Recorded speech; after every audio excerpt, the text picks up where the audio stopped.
마태복음 13장 1절부터 23절까지의 말씀을 우리 다 같이 합독하겠습니다. 그날 예수께서 집에서 나가사 바닷가에 앉으심에 큰 무리가 그에게로 모여들거늘 예수께서 배에 올라가 앉으시고 온 무리는 해변에 서 있더니 예수께서 비유로 여러 가지를 그들에게 말씀하여 이르시되 씨를 뿌리는 자가 뿌리러 나가서 뿌릴새 더러는 길가에 떨어짐에 새들이 와서 먹어버렸고 더러는 흙이 얕은 돌밭에 떨어짐에 흙이 깊지 아니하므로 곧 싹이 나오나 해가 돋은 후에 타서 뿌리가 없으므로 말랐고 더러는 가시떨기 위에 떨어짐에 가시가 자라서 기운을 막았고 더러는 좋은 땅에 떨어짐에 어떤 것은 100배, 어떤 것은 60배, 어떤 것은 30배의 결실을 하였느니라. 귀 있는 자는 들으라 하시니라. 제자들이 예수께 나와 이르되 어찌하여 그들에게 비유로 말씀하시나이까?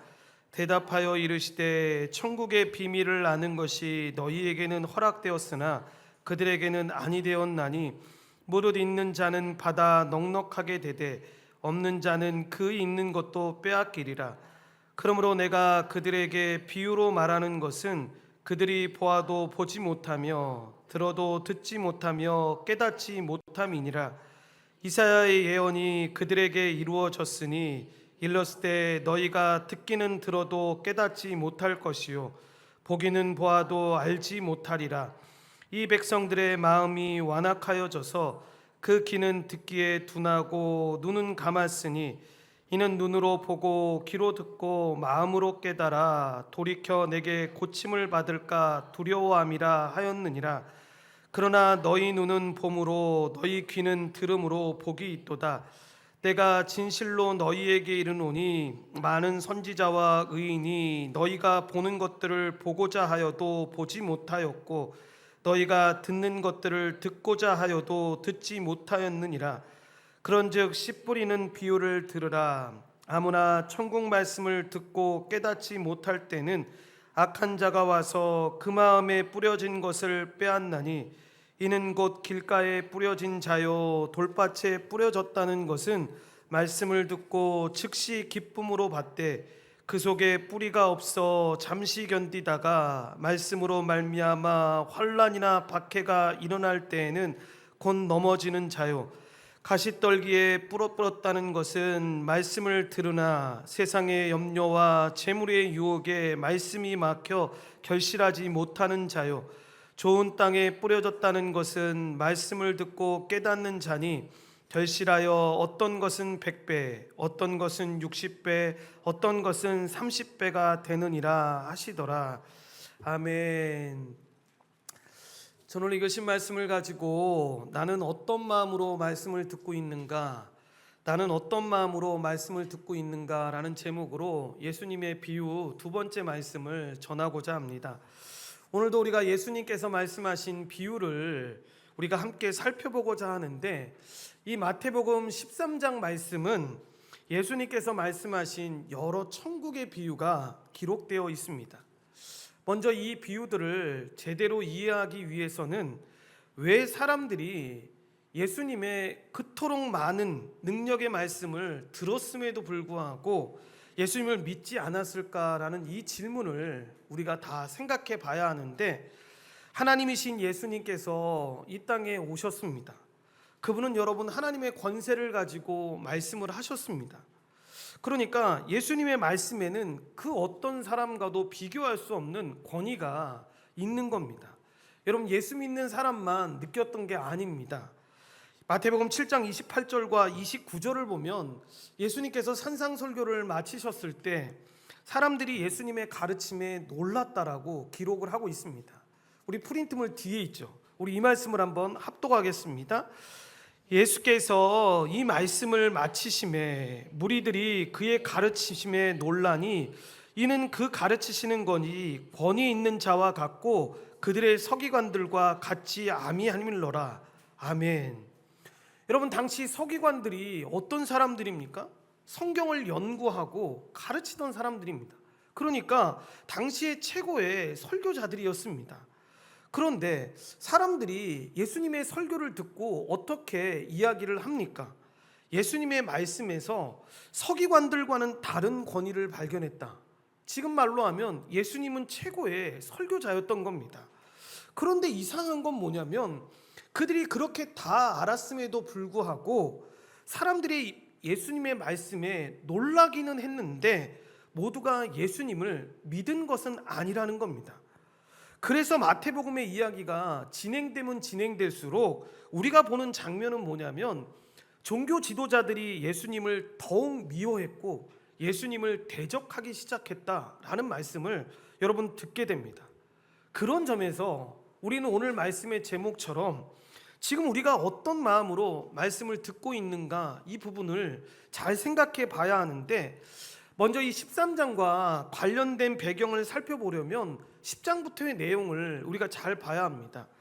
예수님께서는 10장에서 이 제자들에게 권세를 주시고 복음을 전파하도록 파송하기 위해 파송 설교를 하십니다.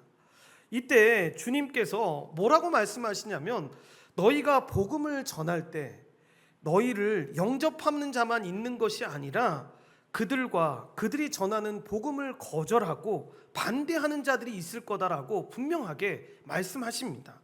그러니까 무슨 이야기입니까? 그런 일이 있어도 너희들이 복음, 그 복된 소식을 전해도 그들이 너희를 대적하는, 거절하는 일이 생길 건데 그러면 그냥 당연하게 그런 일이 있을 수 있구나라는 생각을 하라는 거죠. 그러므로 제자들이 그런 자들 두려워하지 말고 오직 하나님만을 두려워한다라는 것을 말씀하셨습니다. 그리고 11장에 보면 감옥에 있는 세례 요한이 오시리가 당신이 맞습니까? 라는 질문을 던지는 장면이 나옵니다. 세례 요한의 마음에 의심이 왔던 거죠. 자기 생각에는 온 이스라엘이 이 메시아와 그가 전하는 말씀 앞에 반응하고 무릎을 꿇을 거라 생각했는데 그러지를 않으니까 여러분 의심이 들어서 물었던 겁니다. 그때 주님이 뭐라고 말씀하십니까? 이사야의 말씀을 인용하시면서 자신이 메시아임을 확증하실 뿐만 아니라 피리를 불어도 춤추지 않고 슬피 울어도 가슴을 치지 않는다라는 말씀으로 대답을 하십니다. 여러분, 이것은 아이들이 장터에서 놀던 것을 비유로 말씀하신 겁니다. 피리를 불면 아이들은 즐겁게 춤을 춥니다. 그런데 한쪽에서 장례식을 하듯이 슬피 울기 시작하면 남은 아이들은 장단에 맞춰서 가슴을 친다라는 거죠. 이렇게 아이들이 놀아도 이 장단을 맞추는 법인데 이 주님에 대하여는 사람이 그렇게 하지 않는다라고 지금 주님 자신을 비난하는 것을 갖고 말씀하고 있는 것입니다. 이어서 12장에 보시면 바리새인들이 예수님을 안식일 문제로 고소하는 시도들을 기록하고 있습니다. 예수님께서 귀신 들려 눈 멀고 여러분 말 못하는 사람을 고쳐주셨는데 그때 사람들이 뭐라고 공격을 합니까? 귀신의 왕이라고 일컫는 바알세바를 힘입어서 이런 일을 하는 것이다라고 비난을 합니다. 그러니까 잘 보시면 비난은 그냥 비난에서 끝나지 않습니다. 적대감을 넘어서 결국 예수님을 죽이려고 하는 행동까지 이어지는 것들을 보게 되는 거죠. 여러분, 이런 모습들을 보게 되면 우리는 공통적으로 이런 질문들을 가지게 됩니다. 왜 그토록 예수님께서 능력 있는 말씀을 전하셨고 많은 이적을 행하셨는데도 불구하고 사람들이 이런 반응을 보일까? 정말 우리가 생각하기에는 이렇게 하면 모두가 다 두 손을 들고 주님을 환영할 거라고 생각하는데 그렇지 않았다라는 거죠. 예수님이 지금 우리가 살펴보고 있는 이 13장의 비유들을 가르치신 후에 고향인 갈릴리로 돌아가셨을 때도 거기서도 사람들이 이렇게 놀라서 말합니다. 마태복음 13장 54절부터 56절 말씀을 한번 우리 합독하겠습니다. 고향으로 돌아가서 그들의 회당에서 가르치시니 그들이 놀라 이르되 이 사람의 이 지혜와 이런 능력이 어디서 났느냐? 이는 그 목수의 아들이 아니냐? 그 어머니는 마리아, 그 형제들은 야고보, 요셉, 시몬, 유다라 하지 않느냐? 그 누이들은 다 우리와 함께 있지 아니하냐? 그런즉 이 사람의 이 모든 것이 어디서 났느냐 하고 라고 이야기합니다. 보시면 여러분 이들이 예수님에 대해서 이 말씀을 듣고 분명히 놀랐고 예수님의 지혜와 능력을 인정했다라는 걸 우리가 보게 됩니다. 그런데 이 56절엔 나오지 않지만 그 뒤에 나오는 57절에 보면 그들이 예수님을 배척했다라고 기록하고 있습니다. 여러분 잘 보시면 이렇게 예수님의 말씀은 사람들을 분열시켰습니다. 그 말씀을 받은 사람들과 거절한 사람들 사이에 분리가 일어났던 거죠. 그래서 우리가 복음의 말씀을 전할 때에도 열광하는 사람이 있는가 하면 어느 한쪽에서는 철저하게 거절하는 것들을 보게 됩니다. 여러분 지금 나오는 13장의 이 말씀의 비유의 배경이 바로 지금 이런 배경에서 출발하고 있는 겁니다. 왜 그들이 오늘 말씀은 왜 그들이 예수님을 믿지 않고 배척하는 것에 대한 이 대답인 거죠.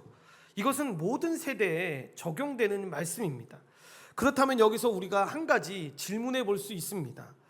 예수님의 말씀이 부족했기 때문에 시대에 맞지 않았기 때문에 여러분 사람들이 믿지 않았던 겁니까? 예수님이 실제로 그 시대에 살았었기 때문에 이 사람들이 이런 건 좀 믿기 어렵지 않나 라고 생각했던 겁니까? 그렇지 않습니다. 예수님은 말씀드렸다시피 하나님의 권세를 가지고 말씀을 하셨습니다. 그래서 여러분 예수님의 말씀을 듣는 자마다 놀랐던 겁니다. 그렇게 예수님의 지혜와 이 능력을 인정했던 겁니다. 우리는 이 장면을 보면서도 깨닫습니다.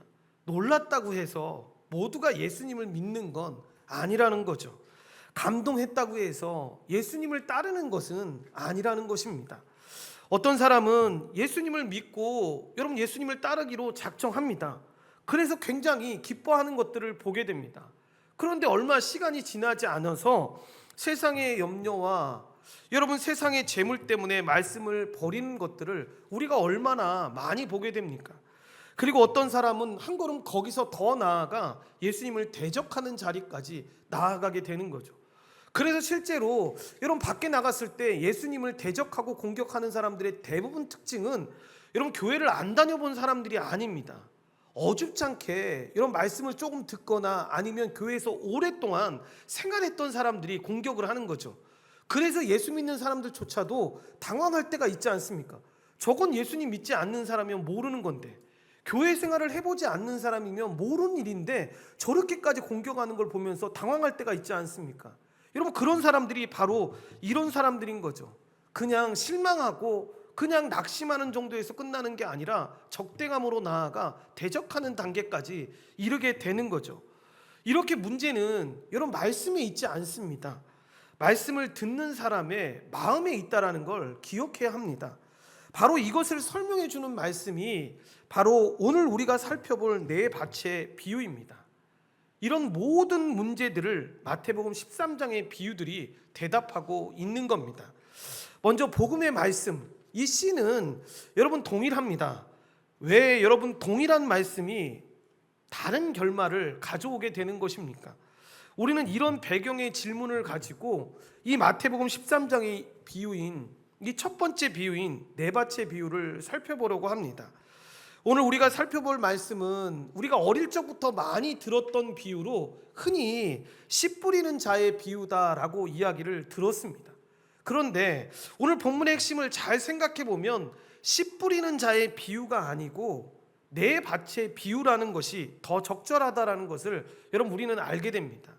왜냐하면 비유의 중심이 씨를 뿌리는 사람보다 여러분 씨와 밭이 그 중심을 이루고 있기 때문입니다. 어떤 씨가 여러분 길가에 떨어진 겁니다. 또 어떤 씨가 흙이 얕은 돌밭에 떨어졌습니다. 어떤 씨는 가시떨기 가운데 떨어졌고 어떤 씨는 좋은 땅에 떨어졌습니다. 여러분 이때 중요한 것은 이것입니다. 씨는 주님께서 설명하신 대로 천국 말씀, 즉 복음입니다. 그리고 씨 뿌리는 자는 1차적으로는 주님 자신이고 모든 복음 설교자, 이 복음 전도자들로 연장할 수 있습니다. 그러니까 씨는 동일했습니다. 씨 뿌리는 자도 동일했습니다. 그런데 왜 같은 씨가 뿌려졌는데 다른 결과가 나오는 것입니까? 여러분 씨에 문제가 있었던 것이 아닙니다. 씨 뿌리는 자에게 문제가 있었던 것도 아닙니다.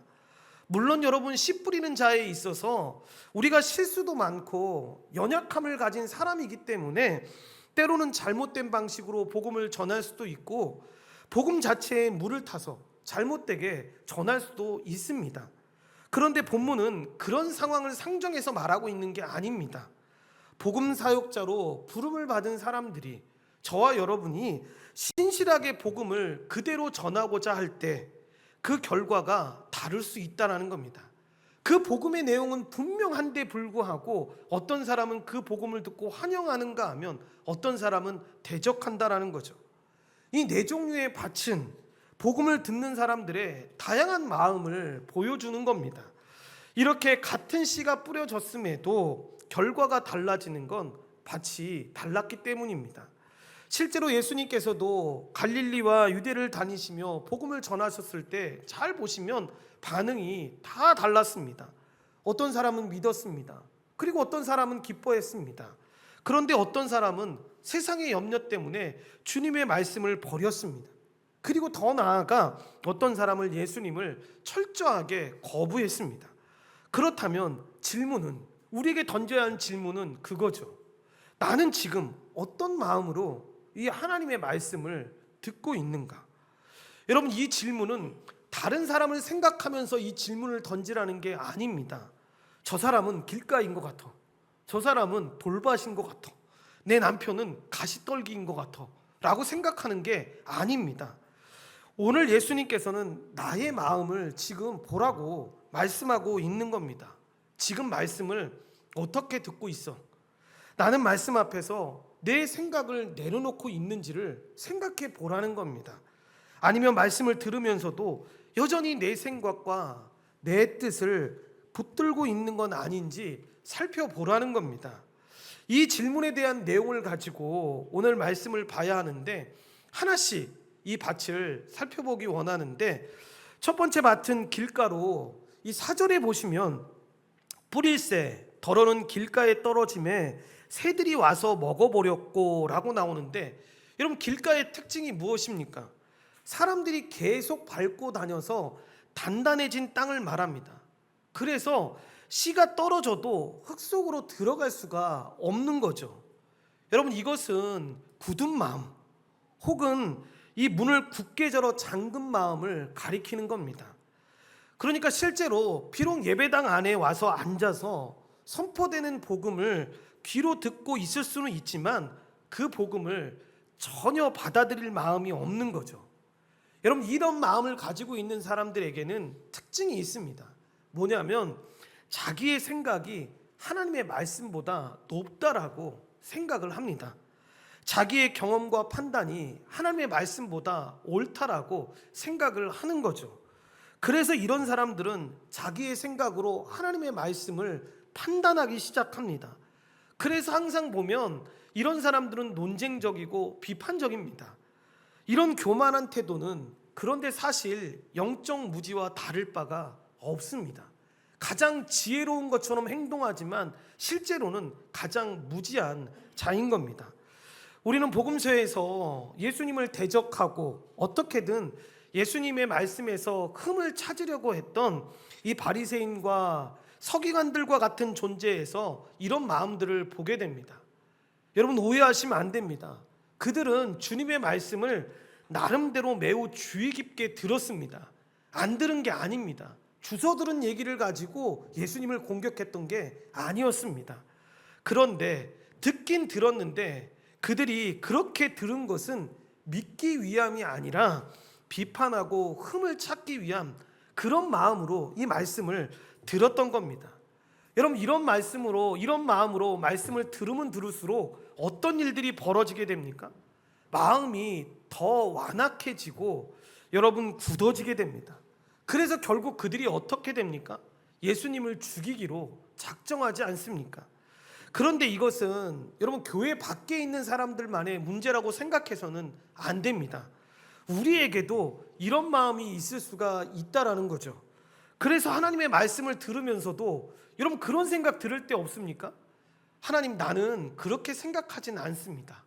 말씀엔 이렇게 말씀하고 있지만 하나님 말씀대로 이렇게 하면 저 망합니다. 저 인생에서 어려움 당합니다. 그렇게 할 수 없습니다. 목사님, 제가 살아보니까, 하나님, 제가 살아보니까 그렇게 살면 안 되더라고요. 이 말씀대로 살면 피해만 보더라고요.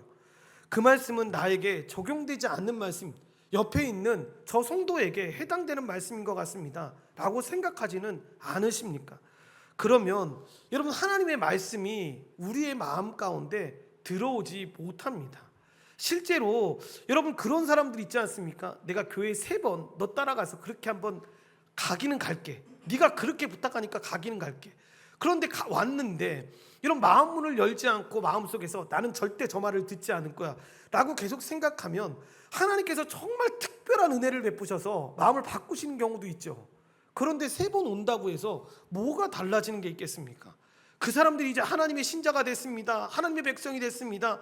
이게 뭐가 중요한 겁니까? 중요하지 않죠. 와서 그가 하나님의 말씀을 듣고 마음을 열어야 되는 거죠. 마음문을 열고 하나님의 말씀을 듣기 위해 기도해야 되는 거죠. 이렇게 들어오지 못하는 건 단순히 성격의 문제라고 생각해서는 안 됩니다.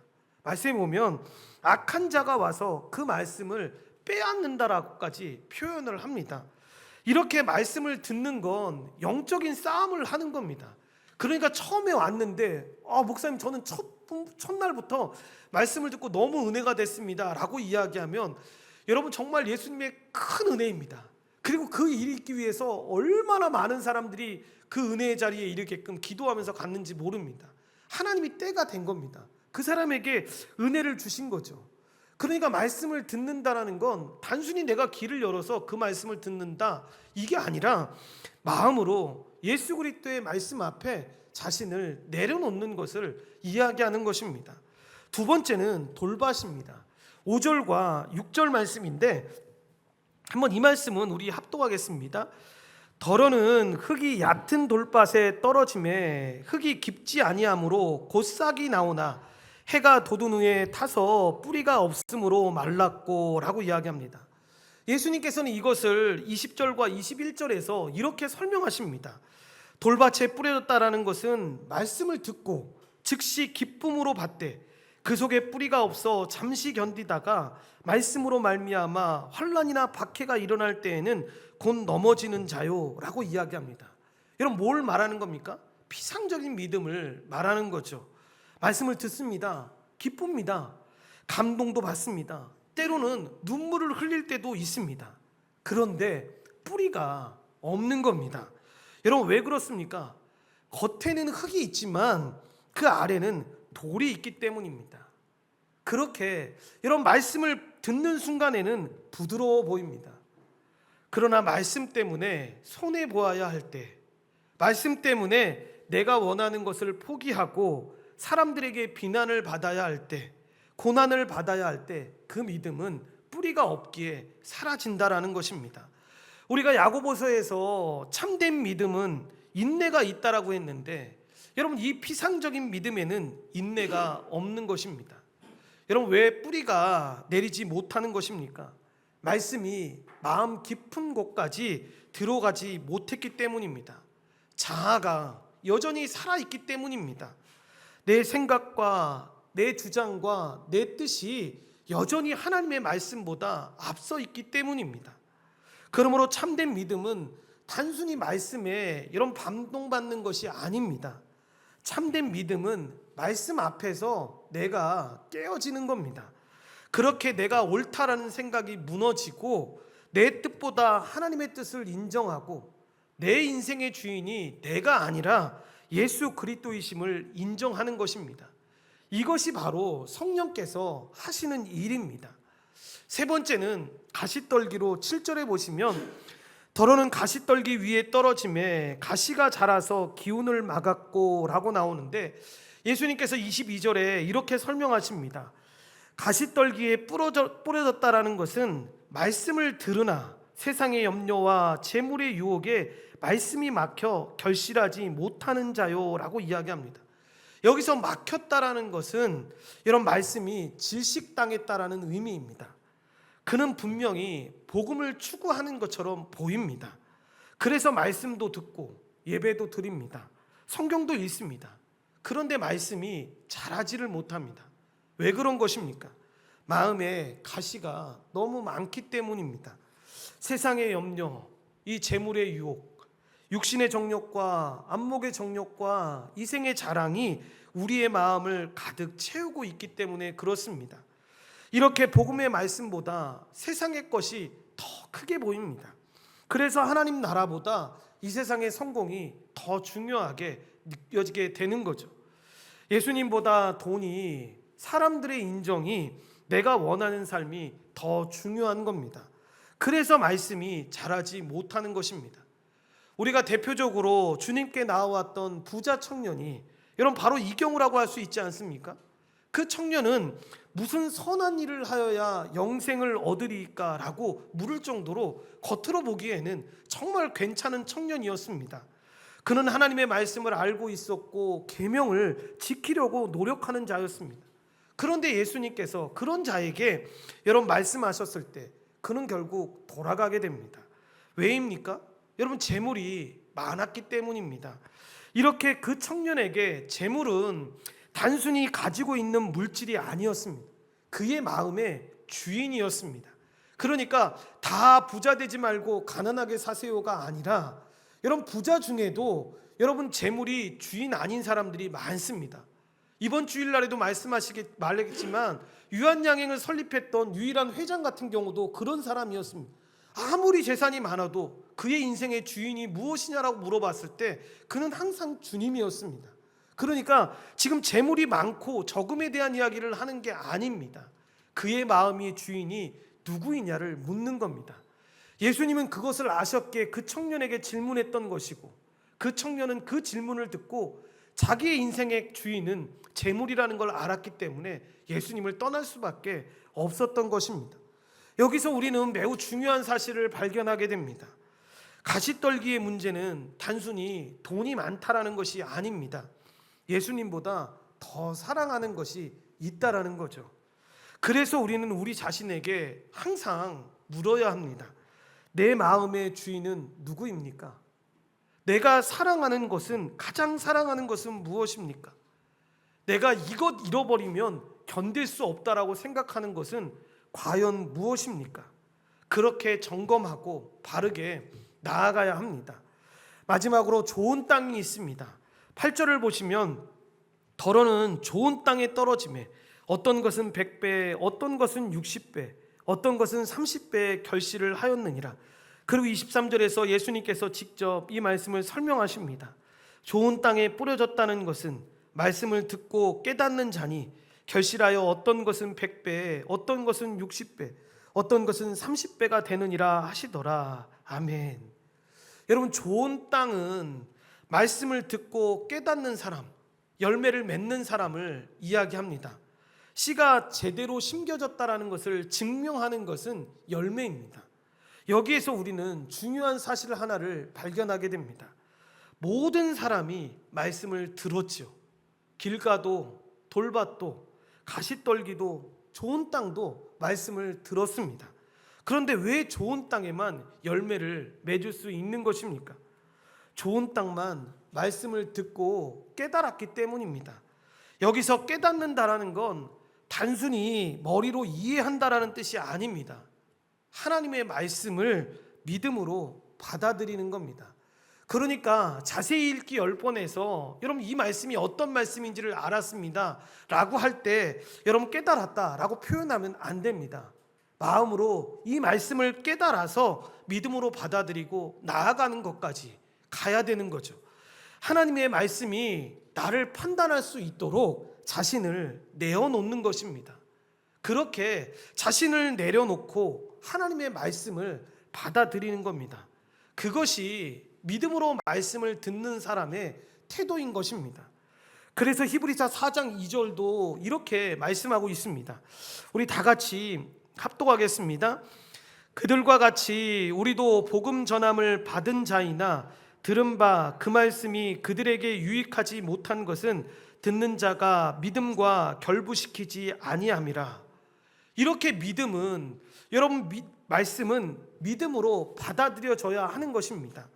이것을 가능하게 하시는 분이 성령님이십니다. 그래서 예수님께서는 요한복음 16장 31절 13절에서 진리의 성령께서 오시면 우리를 모든 진리 가운데 인도하신다라고 말씀을 하셨습니다. 이렇게 말씀을 깨닫는 것은 우리의 지적인 능력만으로 되는 것이 아닌데 하나님의 은혜입니다. 그럼 우리가 말씀을 잘 듣는다라는 건 단순히 목사님의 설교 말을 많이 들었다라는 의미가 아닙니다. 말씀을 들을 때 성령께서 우리의 마음을 열어주시고 그 말씀을 믿게 하시고 그 말씀 앞에서 우리의 자신을 내려놓게 하셨다라고 할 때 이 표현을 쓰는 겁니다.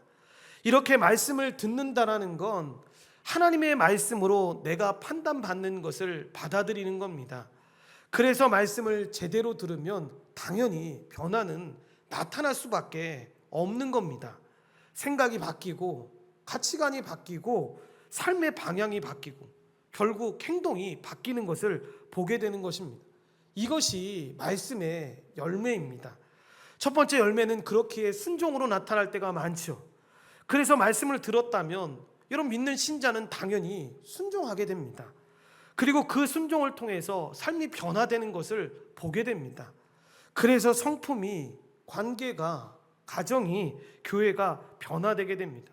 그리고 그 사람을 통해 복음이 전해지게 됩니다. 이렇게 하나님께서는 우리가 상상할 수 없는 풍성한 열매들을 맺게 하시는 것들을 보게 됩니다. 그런데 여러분 그때에도 오해하지는 않으셨으면 좋겠습니다. 좋은 땅이라고 해서 여러분 완벽한 사람이라는 뜻은 아닙니다.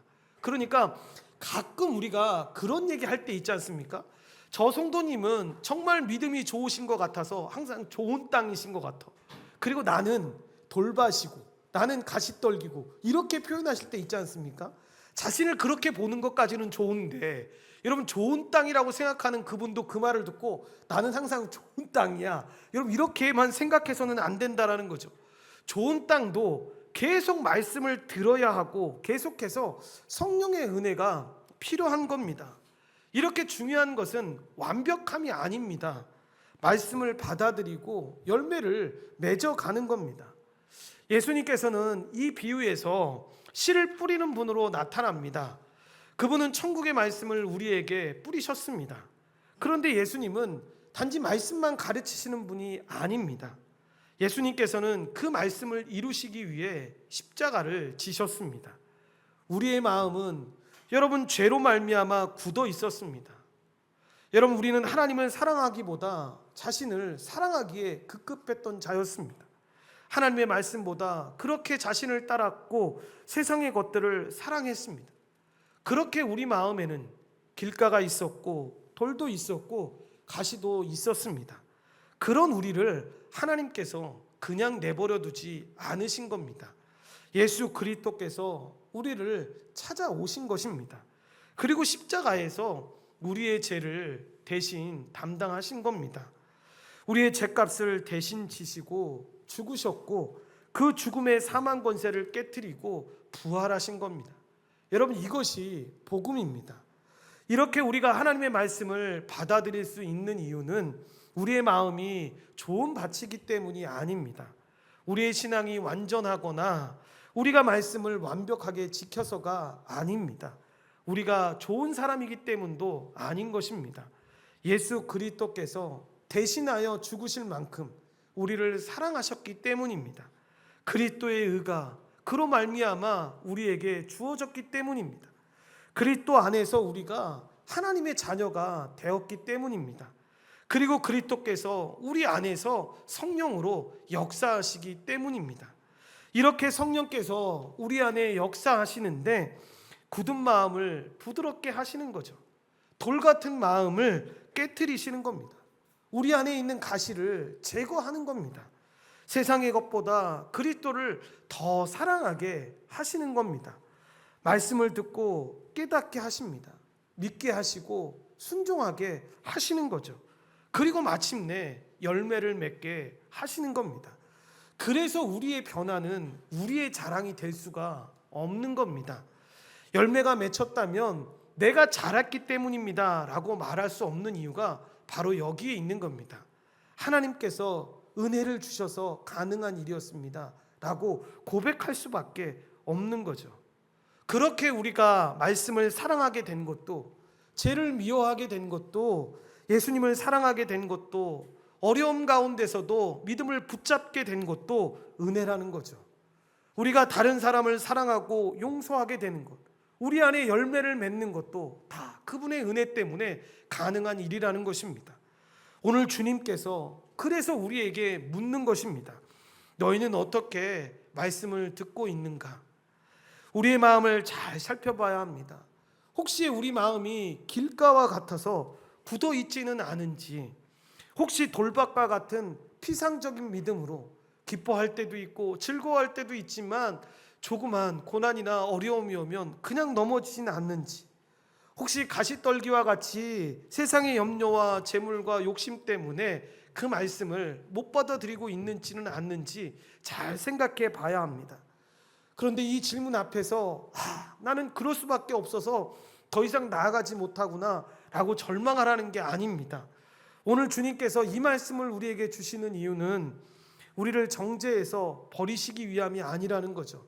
너는 돌밭이기 때문에, 너는 길가이기 때문에, 가시떨기이기 때문에 내 앞에 나올 자격이 안 돼 라고 해서 버리시기 위함이 아니라 우리를 그리스도께로 부르시기 위해서입니다. 결론적으로 오늘 우리는 네 종류의 밭을 보았습니다. 길가가 있고 돌밭도 있고 가시떨기도 있고 좋은 땅이 있습니다. 여러분, 이 말씀은 다른 사람을 판단하기 위함이 아니라고 말씀드렸습니다. 오늘 말씀은 우리의 마음을 비추는 거울입니다.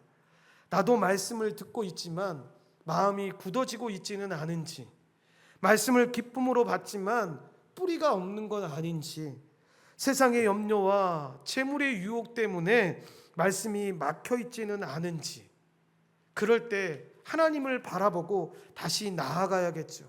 그리고 중요한 사실 하나를 떠올리며 다시 주님 앞에 나아가야겠죠. 우리 자신의 마음을 스스로 이 좋은 밭으로 만들 수 없다라는 걸 깨달아야죠. 길가가 스스로 부드러워질 수 없고 돌밭이 스스로 돌을 제거할 수 없으며 가시떨기가 스스로 가시를 뽑을 수 없다라는 걸 알아야 합니다. 그래서 우리에게 예수 그리스도가 필요한 것입니다. 예수 그리스도께서 우리의 죄를 담당하셨고 성령으로 우리 안에 역사하셔서 굳은 마음으로 부드럽게 하시고 돌을 제거하시며 가시를 뽑는다라는 사실을 믿고 그분 앞에 나와야 합니다. 그것을 믿음으로 받아들일 때 우리의 삶에 열매 맺는다라는 걸 기억해야죠. 그러므로 사랑하는 성도 여러분, 주님 제가 좋은 밭이 되겠습니다 라고 결심하는 것으로 오늘 말씀을 들으면서 끝내서는 안 됩니다. 이렇게 기도해야 합니다. 주님, 저는 절대로 좋은 밭이 될 수 없는 사람입니다. 그런 환경 가운데 있지 않습니다. 주님, 제 마음을 부드럽게 하시고 제 안에 있는 돌과 가시를 뽑아주셔서 말씀을 믿음으로 듣게 하시고 제 삶에 믿음의 그 아름다운 열매 맺으면서 살아갈 수 있게 주님 도와주십시오라고 기도하는 마음이 우리 안에 항상 있어야 한다는 겁니다. 좋은 밭이 되어서 여러분들이 그리스도 앞에 나아가는 것이 아닙니다. 그리스도께 나아가기 때문에 여러분, 우리가 좋은 밭으로 변화되는 것입니다. 그러므로 오늘 우리의 소망은 우리 자신에게 있지 않습니다. 우리의 소망은 예수 그리스도에게 있습니다. 우리 온전한 교회가 그렇게 말씀을 듣는 데서 머물지 않고 말씀을 믿고 말씀에 순종하며 복음의 열매를 맺는 그런 아름다운 하나님의 귀한 교회가 되기를 바랍니다. 우리의 마음을 기경하시고 열매 맺으시는 그 예수 그리스도의 은혜가 우리 가운데 충만하기를 간절히 축원합니다. 기도하시겠습니다. 하나님 감사합니다. 하나님의 은혜 가운데 우리를 불러주시고 인도하여 주셔서 이 씨 뿌리는 밭에 대해서 우리가 살펴보았습니다. 우리는 어떠한 밭이 되어서 주님 앞에 걸어가고 있는지를 살펴보았습니다. 여전히 하나님 길가의 밭으로, 여전히 하나님이 가시떨기의 밭으로, 여전히 돌밭의 이 밭으로 살아가고 있지는 않은지, 그리고 순간순간마다 그러한 밭으로 살아가려고 우리가 애쓰면서 잘못된 걸음을 걷고 있지는 않는지 우리의 삶을 다시 돌아봅니다. 하나님 풍성한 은혜로 우리를 붙잡아 주시고 인도하여 주셔서 하나님 그렇게 밭을 걸어갈 때 예수 그리스도를 붙잡고 예수 그리스도의 은혜 아니면 우리도 여전히 길가에서 돌밭에서 가시떨기에서 헤맬 수밖에 없는 존재임을 기억하고 하나님의 은혜를 구하며 살아갈 수 있도록 주님이 우리를 붙잡아 주시고 인도하여 주시옵소서. 모든 걸 주님께 감사드리오며 예수님의 이름으로 기도드리옵나이다. 아멘.